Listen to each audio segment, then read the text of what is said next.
Well, the third and last law is, interestingly enough, called the third law. And to a lot of people, it's not really clear what the significance of the third law is. So let's do a little thought experiment and think about what would it be like if the third law didn't exist. Well, you would apply a force to the chair you're sitting in, but maybe it wouldn't apply a force back. So if there was no third law, there wouldn't be an exchange of forces, and you would fall right through the chair because the chair couldn't apply a force back to you. So it's through this exchange of forces that particles and objects in the universe mechanically communicate with each other. So if there wasn't an exchange of forces, just think how difficult the average game of pool would be. The cue ball would pass through all the other balls and pass through the bumper and keep on going. So without the third law, there couldn't be any pool, or really the rest of the universe for that matter. So it's a pretty significant thing that's actually a little hard to understand. So let's go through it slowly. Newton discovered that forces always act in pairs. These force pairs are known as action and reaction forces. Which is which? Well, they actually occur simultaneously, so it's a little hard to say that one happens first and the other one happens second, but there is an exchange of forces, let's just say.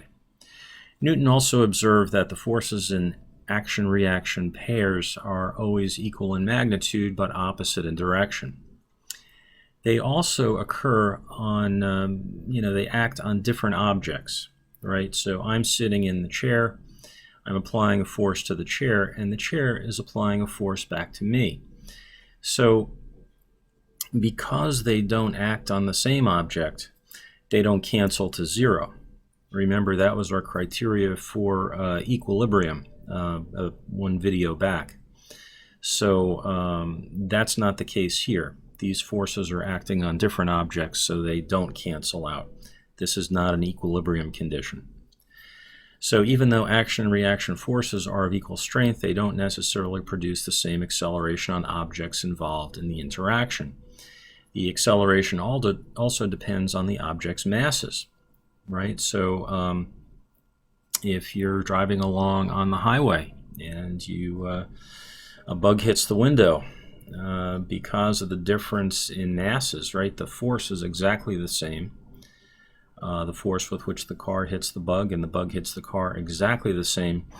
But because of the difference in mass, the bug undergoes a terminal amount of acceleration, and the car hardly feels the encounter.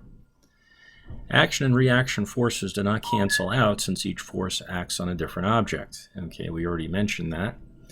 An example of a pair of action and reaction forces occurs when a swimmer swims through the water.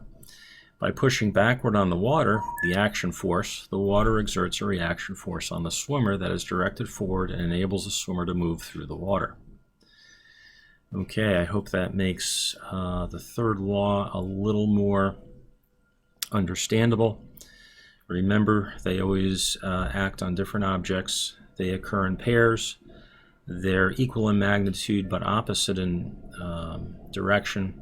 And if we didn't have the third law, right, everything would pass through everything else, right? The Earth would collapse into a point. What a mess. Okay. I hope that helps, and stay tuned.